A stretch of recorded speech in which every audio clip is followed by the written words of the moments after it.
السلام علیکم ورحمۃ اللہ تعالیٰ وبرکاتہ۔ دوستوں، میں امید کرتا ہوں کہ آپ لوگ خیر و عافیت سے ہوں گے۔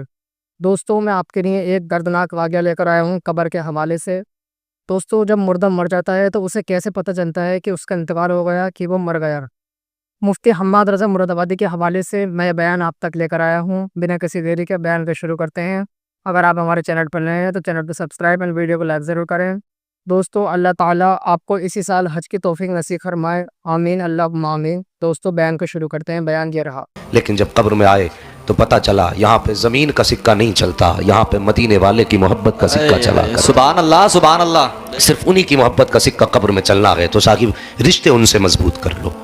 ایک دن حضرت علی رضی اللہ تعالیٰ عنہ قبرستان کے پاس سے گزرے، آواز دے کے کہنے لگے، وہ قبرستان میں لیٹنے والو، بتاؤ تم نے قبر کی منزل کو کیسا پایا؟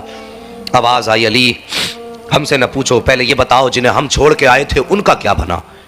آج بندہ مرنے سے پہلے دیکھ کے روتا ہے۔ تین چیزوں کی فکر ہوتی ہے مرتے وقت۔ ایک ہوتی ہے کہ میری اولاد کا کیا بنے گا، نمبر 2 ہوتی ہے میں نے یہ دولت کمائی ہے اس کا کیا ہوگا، نمبر 3 پھر یہ سوچتا ہے کہ مر کے جاؤں گا قبر میں کیا ٹھکانہ ہوگا۔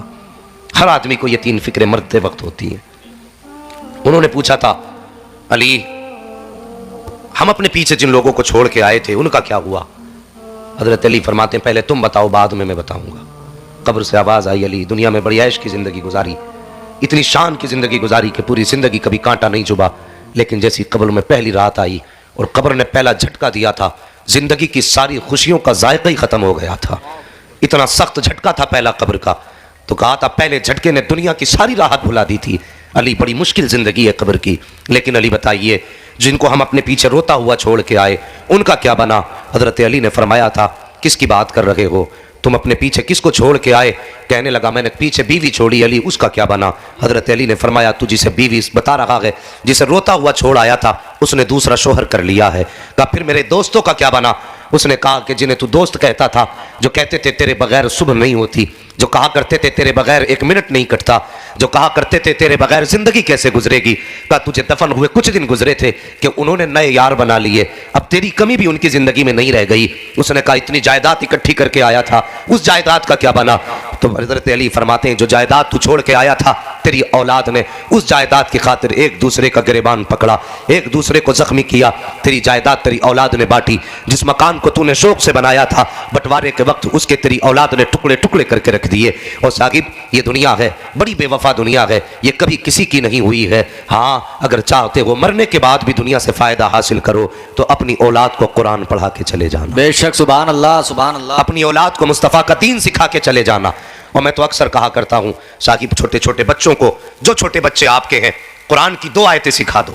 اگر وہ بھی سیکھنے کی عمر نہ ہو تو بچوں کو صرف بسم اللہ سکھا دو، اپنے بچوں کو اتنا سکھا دو۔ اور جب رات کو گھر کا حساب بیوی کے ساتھ بیٹھ کے کیا کرو، جب گھر کے معاملات کی باتیں بیوی کے ساتھ بیٹھ کے کیا کرو، جب تنہائی میں بیٹھ کر کے گھر کے خرچ کی باتیں کیا کرو، رات میں بیوی کا ہاتھ پکڑ کے کہا کرو میری شریک حیات سفر پہ رہا کرتا ہوں، پردیس میں رہتا ہوں، گھر سے نکلنا رہتا ہے، زندگی کا کچھ پتہ نہیں کہاں خیر آباد کہہ دے، نہ جانے کہاں زندگی کا بندھن ٹوٹ جائے۔ اے میری شریک حیات اگر میرا انتقال ہو جائے تو مجھ پہ اتنی مہربانی کرنا، میرے چھوٹے بچوں کو بھی جنازے کے ساتھ بھیج دینا، تاکہ جب دنیا دفن کر کے واپس آ جائے تو میرے یہ چھوٹے بچے قبر کے سرہانے کھڑے ہو جائے اور دونوں ہاتھ اٹھا کے میرے رب کی بارگاہ میں صرف بسم اللہ پڑھ کر کے اتنا کہتے ہیں یا اللہ میرے باپ کی مغفرت فرما دے۔ اور خدا کی قسم یہ چھوٹے بچے جب قبرستان جایا کرتے ہیں اور بسم اللہ پڑھ کر کے باپ کے ایصال ثواب کے لیے ہاتھ اٹھایا کرتے ہیں تو خدا کی قسم خدا کا دریائے غضب کتنے ہی شباب پہ کیوں نہ ہو، لیکن جب چھوٹا بچہ ہاتھ اٹھا کے باپ کے لیے دعائیں مغفرت کرتا ہے تو رب کا دریائے کرم جوش میں آتا ہے۔ رب فرماتا ہے فرشتوں